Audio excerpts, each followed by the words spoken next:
പീരുമേട് തേയിലത്തോട്ടം പ്രതിസന്ധിക്ക് പുതിയ സർക്കാർ അടിയന്തര പരിഹാരം കാണണമെന്ന ആവശ്യം ശക്തമാവുകയാണ്. പീരുമേട് ടീ കമ്പനി ഉൾപ്പെടെ 15ഓളം തോട്ടങ്ങളാണ് പീരുമേട്ടിൽ 2 പതിറ്റാണ്ടായി പൂട്ടിക്കിടക്കുന്നത്.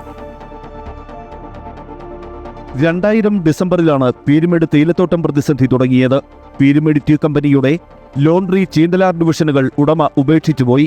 തുടർന്ന് 2 വർഷത്തിനുള്ളിൽ 20ഓളം തോട്ടങ്ങൾ അടച്ചു. ആയിരക്കണക്കിന് തൊഴിലാളികൾക്ക് തൊഴിൽ നഷ്ടമായി.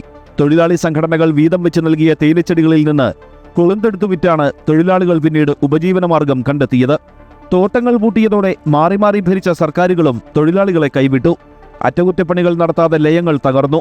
ശമ്പളവും ബോണസും മറ്റാനുകൂല്യങ്ങളും കിട്ടാതെ വന്നതോടെ തൊഴിലാളികളുടെ ജീവിതം ദുരിതപൂർണമായി.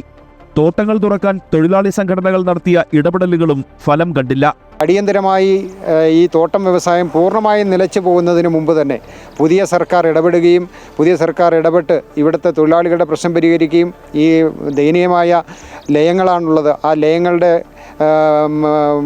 പണി, അത് നിലവിലുള്ള ലയങ്ങൾ പൊളിച്ചു പണിയുകയും ചെയ്യുന്ന ഒരു സാഹചര്യം ഉണ്ടാകണം. സംസ്ഥാനത്ത് പുതിയ സർക്കാർ അധികാരത്തിൽ വന്നതോടെ തൊഴിലാളികൾ പ്രതീക്ഷയിലാണ്. തോട്ടങ്ങൾ തുറക്കാൻ അടിയന്തര നടപടികൾ സ്വീകരിക്കുമെന്ന ജനപ്രതിനിധികൾ നൽകിയ ഉറപ്പ് ജലരേഖയായി മാറരുതെന്നാണ് ഇവരുടെ ആവശ്യം.